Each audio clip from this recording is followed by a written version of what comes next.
Hello everyone, and welcome back to the StarCraft 2 1 vs 1 replay casted by myself. My name is Axel, or Axeltoss, and I'm going to be bringing you a 1 vs 1 from IPL4. And this is a competition entry. IPL, or IGN, they posted a thread on Reddit like, hey, to all casters out there, if you want a chance to help cover the qualifiers for IPL5 and a chance to cast at the live event, please submit a replay that you cast, and we'll look over it, send your resume, and we will decide whether or not you make the cut. So that's what this is for. So good luck to everyone participating, and it's a really cool initiative from IGN and IPL. So really awesome to see a league doing something like that, giving an opportunity to casters everywhere to show what they have, what they can do, and just opening up opportunities. It's just really cool to see. But let's talk about the game really quick. This is from IPL4. As I said, in the bottom left-hand location, we have the red Protoss player Parting from Team Startale. His opponent in the top right-hand location, it's the blue Zerg player StartaleParting from Team FXO. Two truly powerful gentlemen in the game. Arguably, two of the best players in the world, without a doubt. StartaleParting has so many results. Parting as well. A little bit newer, but still is such a ferocious force in the StarCraft 2 world right now. And if you're wondering how they got to this point, let me go ahead and tell you. In round 1, StartaleParting took out Zephyr, then he took out Noni, then he took out Golden, and now he faces Parting in the semifinals, of course. If the player who wins here advances to play against Gonzi in the finals, and then the winner of that will advance to pool play, which is a huge deal. Pool play, oh man, if you're in pool play, you're doing it right. But you know, someone has to lose. Someone has to lose in this game. This is a third game of a best of 3. Whoever loses is sent to the lower bracket. Now, Parting, on the other hand, defeated Automed, Kiwi Conky, and Virus to get to this point. So both these players taking out pretty big names to get here. Super excited to cast this PvZ between these two awesome players, of course. This went uncasted at the event, so who knows what's going to happen here. Starting things off, we have a gasless opening from StartaleParting, opening up with that gas, getting that natural expansion, which does imply he wants to be a little bit more economically minded in this game. Of course, a lot of Zerg players electing to take one early gas early on just to get that speed, just to get some map control, to make their Protoss opponent a little bit scared. And then from there, they'll either do a 2-base all-in and take a third. But here, without getting a gas, the general strategy is, all right, I'm going to get a quick 3 bases, and then once I'm on 3 bases, I'm going to get a bunch of drones, a couple queens, and later on I'm going to add my gas, and then I'm going to add my Roach Warren to defend against any shenanigans from my opponent. So very economically minded is StartaleParting right now, which is a tad surprising to me considering he has such an aggressive style, is known for his Ling and Baneling play, but who knows, he can still utilize that in this game. We'll have to wait and see. Meanwhile, Parting, a little bit about his play style.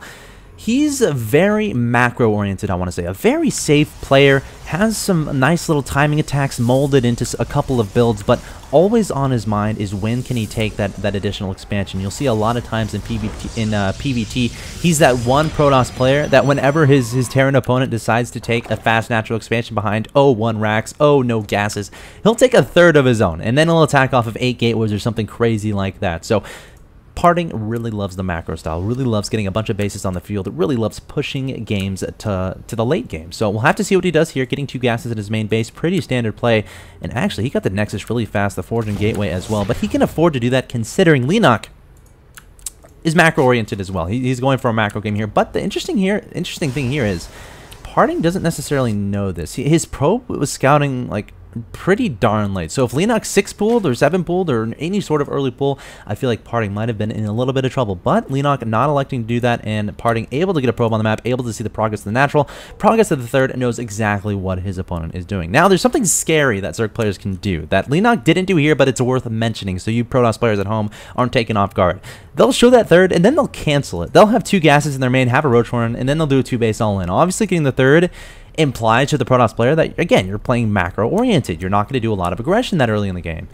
Well, if you cancel that third and start just investing in a bunch of Roaches and Lings, and your Protoss opponent thinks, oh, he's going for macro game, guess what? He's only going to have 1 cannon, and you're probably going to be able to break that. So StartaleParting not doing that in this game, and I just mentioned that because Parting didn't actually scout the main base, didn't scout the gases, just saw the progress of the natural in the third. But again, the third could easily be canceled, so you have to be wary of that fact. So what is Parting going to do here? we see he has a third gas, chrono boosting his warp gate, chrono boosting a little bit his forge. I think I saw a couple chrono boosts on that. So it looks like he wants to mold some sort of timing attack here. I mentioned before that he does like doing this, just throwing a wrench into the Zerg droning. Just force that Zerg opponent to make a few units, get him on the field to keep the drone count low. Adding on 4 gateways here, so he's going up to 5 total, but he is getting that third gas, so I don't expect this to be an all-in. Now, if it's an all-in, usually they only stay on 2 gases. You know, obviously you're not intending to tech up, you're intending on staying on gateway units. So if you're not teching up, that means you don't need a lot of gas, which means you only need 2 gases in your main base. This third implies that Parting wants to transition a little bit later. That being said, though, adding on 2 additional gases, so might just want to go just really sentry heavy with this, I guess, which is a little bit unusual, but Parting's a good player. I'm not going to question it. 4, 5, 6, 7 gateways on the field now. So now this definitely implies he wants to do a lot of damage with this push. Trying to put down a couple forward pylons here. StartaleParting sniffed this out, and he's going to have to make some units to deal with this. Coming forward is Parting with a few zealots. I guess just waiting. He still has so much gas. Look at that, 600 gas? This has to be some sort of, yeah, okay, there we go. Starting to warp in some sentries, but oh no, the sentries getting surrounded. The Lings, oh, nice force fields there, protecting those sentries, but that's a lot of energy used off of those sentry. Ooh, nice, trapping some Zerglings there. Nice play there from Parting, warping in more and more sentries. This is so unusual. Usually you're not this aggressive with sentries at this point in the game. It's so dangerous. Sentries don't actually deal damage. They're usually used for defensive purposes, to force field your opponent, to keep them away, not to actually do damage. So it's interesting that Parting is actually being aggressive with all these sentries, but who knows? We'll see if this can work. Adding on some Stalkers to this composition, and now StartaleParting is in trouble. Adding on a Spinecrawler, adding on some Lings and Roaches, trying to get as many units on the field here. Parting backing up, biding his time. He is supply blocked. One pylon was taken out somewhere. But look at this. Parting is transitioning behind this, getting +1 ground armor and a robotics facility, and he's canceling his pylons. Is he done with this aggression? Is he going to go home? This is so unusual. It's unusual because sentries are so slow. They're so slow. So usually you don't retreat with them, right? If you're going to do some sort of 2-base pressure, usually it's going to involve Zealots and Stalkers. What you do is you pressure... Uh-oh, Ling run by going to the natural expansion of Parting. This is not good at all. Parting not blocking off this entryway. And now these Lings not only going to do a lot of damage here, but going to be able to scout out exactly what Parting is doing. This is not good at all for Parting, but StartaleParting has to be feeling like a happy fellow.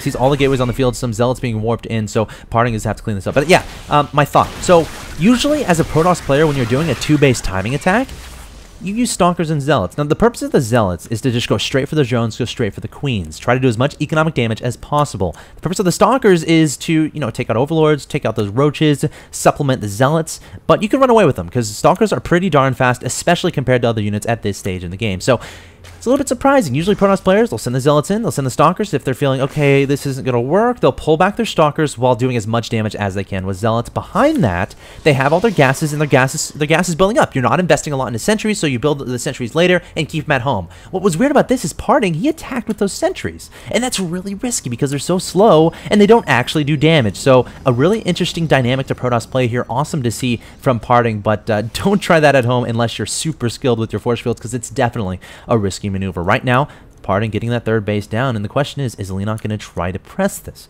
As a Zerg player, if you see that third get up, you have to make a decision, because you never want your opponent to get his 5th and 6th gases. That's like, if you can keep your Protoss opponent from getting a 5th and 6th gas, you're probably going to win the game, because once they get the 5th and 6th gas down, they go into Colossi production, they go into high Templar production, and their armies start getting absolutely terrifying. And that's when you kind of have to resort to, okay, I guess I'll turtle up a little bit, get my 4th base, get my 5th base, add a lot of Spine Crawlers, go into Corruptor production, go into Broodlord production, get some Infestors on the ground, some Roaches to supplement, and just rely on the Zerg Death Ball, the Broodlord Infestor Roach.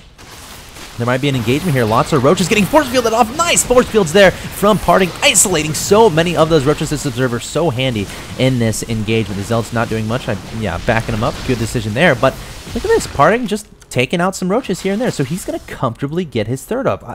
What is StartaleParting doing? Oh, okay.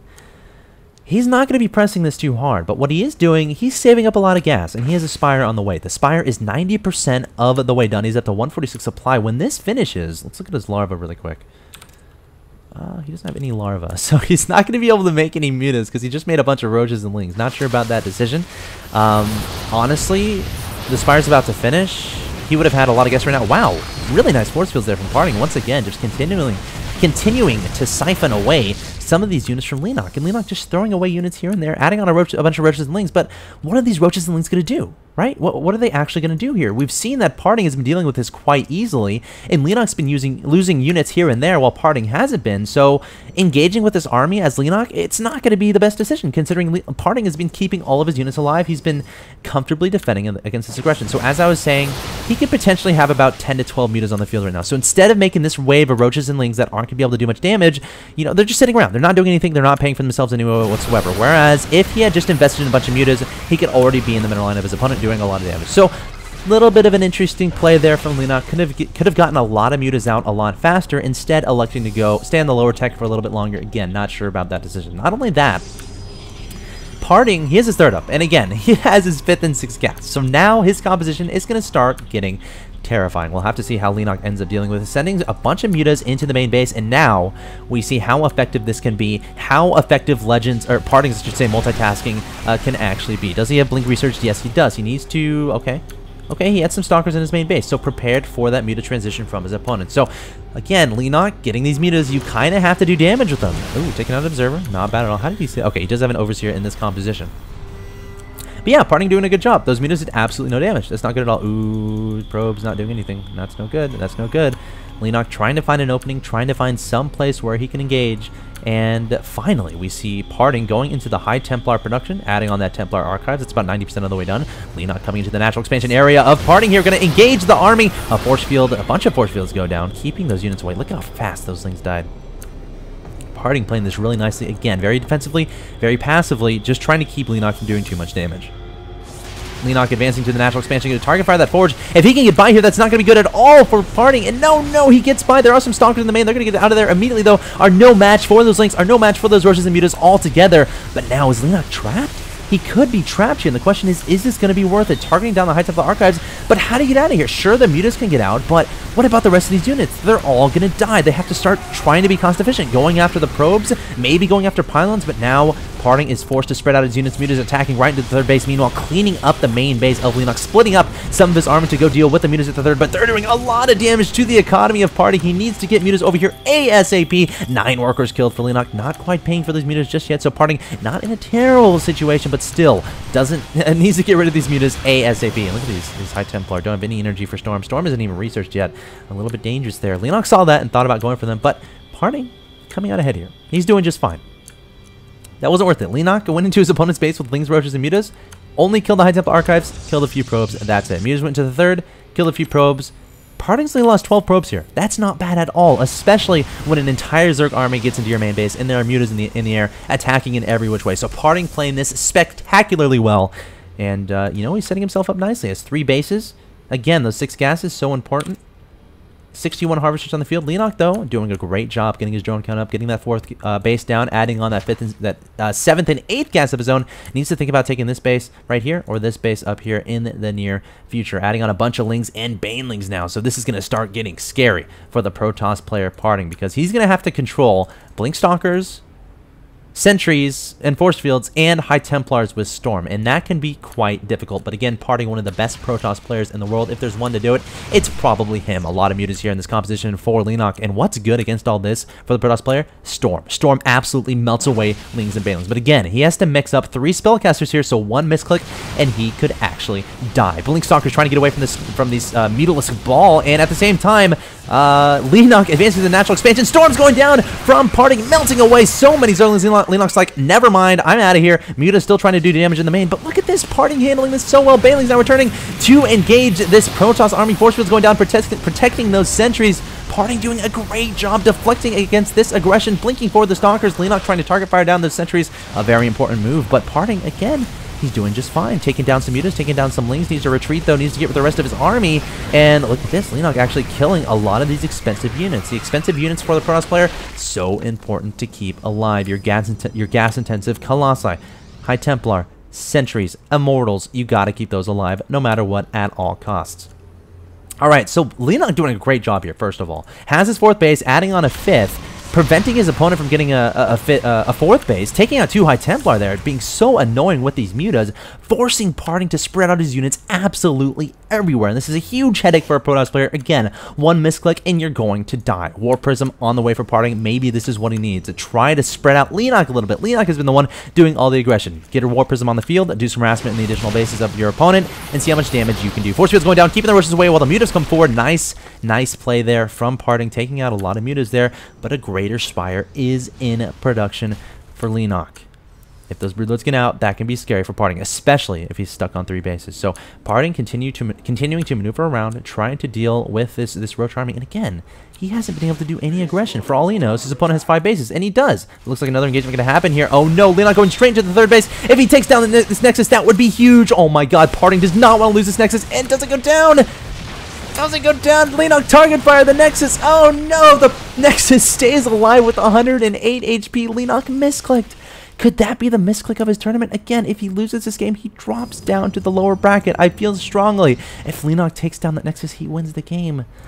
Oh no, I feel like almost sacrificing these mutas to take that down would be worth it, but oh, what a heartbreaker there from StartaleParting. So close to killing that Nexus, but it stays alive.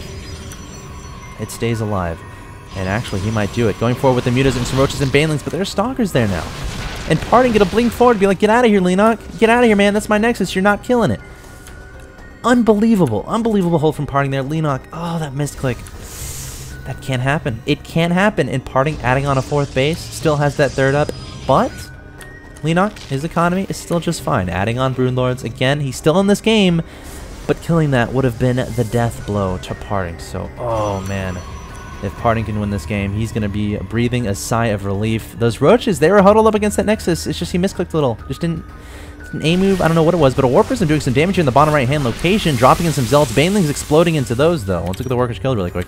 24-6, so killing 6 workers, not too bad. This War Prism could get taken out by these mutas. So Parting didn't do too much damage with that War Prism. And, you know, now he's left wondering, all right, what do I do from here? And his decision, he's going for the Stargate. So definitely a Fleet Beacon going to be on the mind of StartaleParting, or going to be on the mind of Parting into Mothership play. Because once you see this composition from your opponent, that's when things get scary, and that's when you're like, all right, what deals with this? What deals with this composition? I can't engage it straight up because he has so many good units underneath supporting it. You gotta get a Mothership. You gotta essentially rely on the Archon Toilet or zoning out your opponent with the Vortex play. Storm going down from Parting. Wow, blanketing these Broodlords with that Storm, but there are Queens here with Transfuse available, so they're gonna be healed up quite nicely. This is such a scary push. Such a scary push from StartaleParting. And oh no, Parting is just gonna go for a counterattack, abusing the lack of mobility of his opponent, bringing some Stalkers into the natural expansion.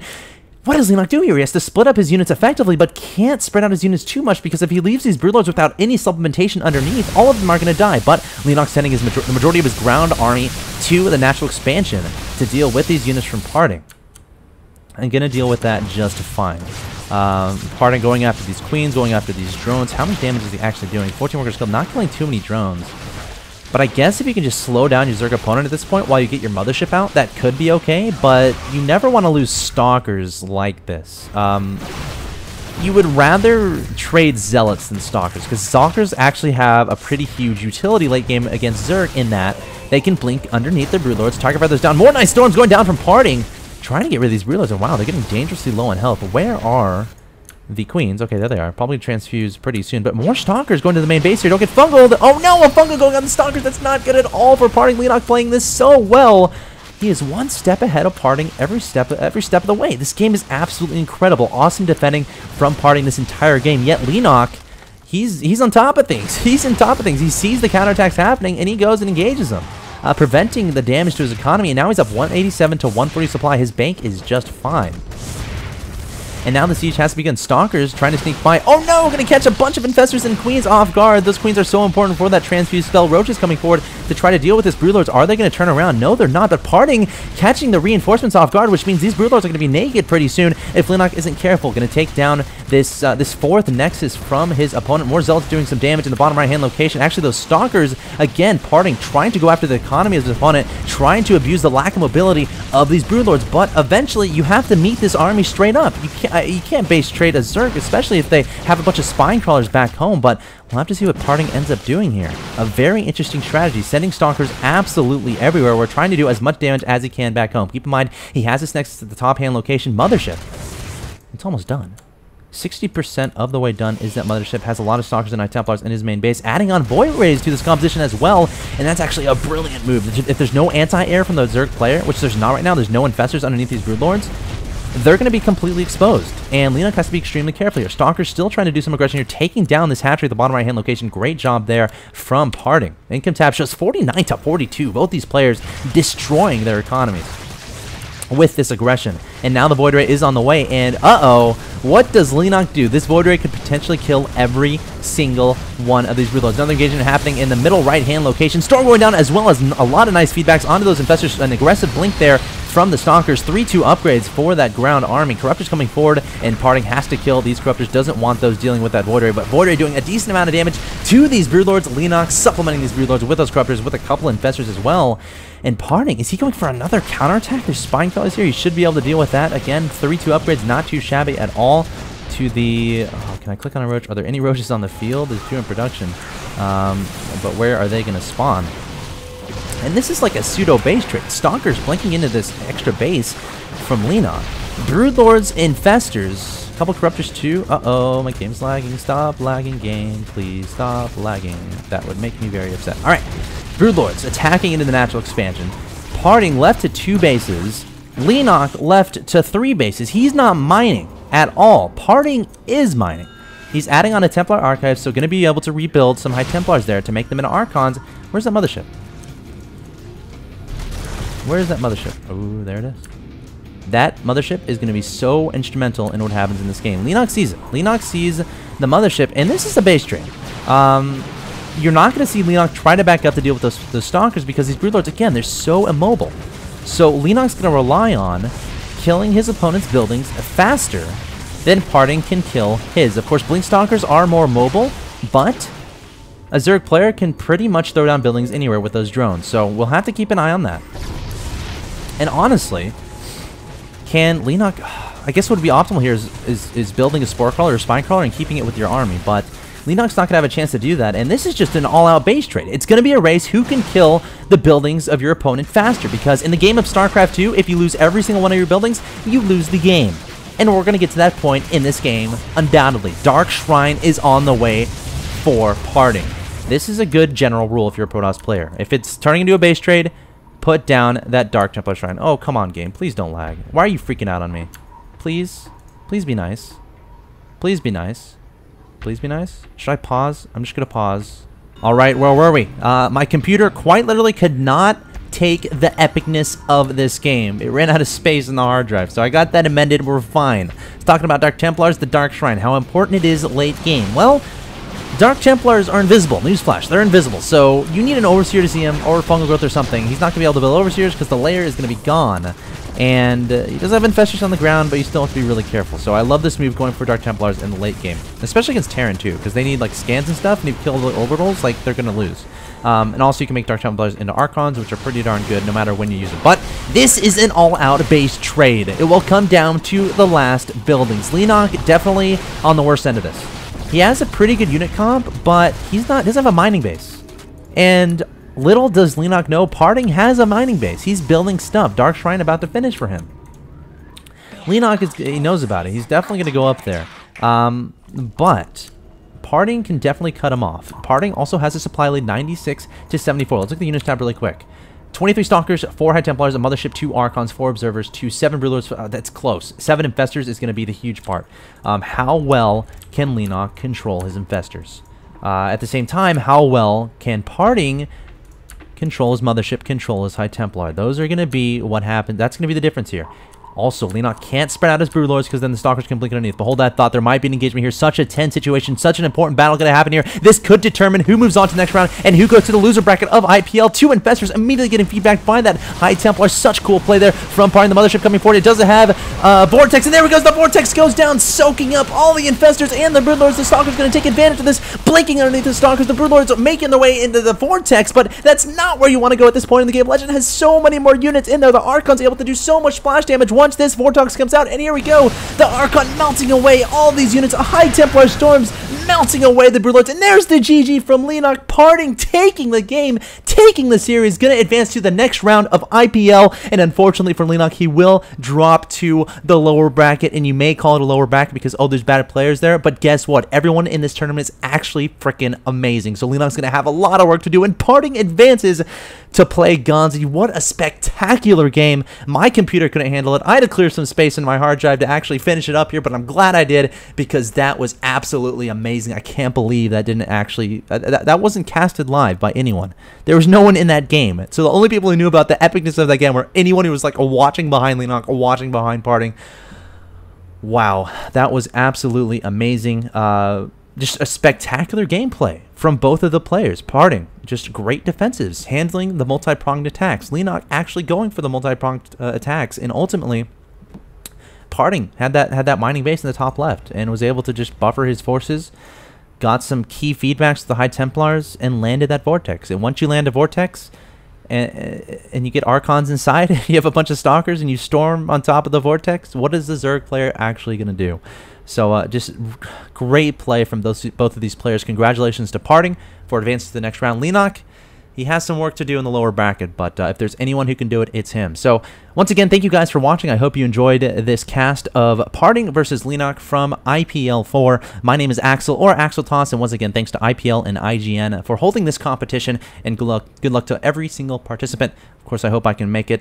It would be an honor to work for IPL, to work with IGN in making StarCraft 2 that much better for the audience they are trying to reach. So that's going to do it for me. Thanks again for watching. My name is Axel, and I'll see you guys next time.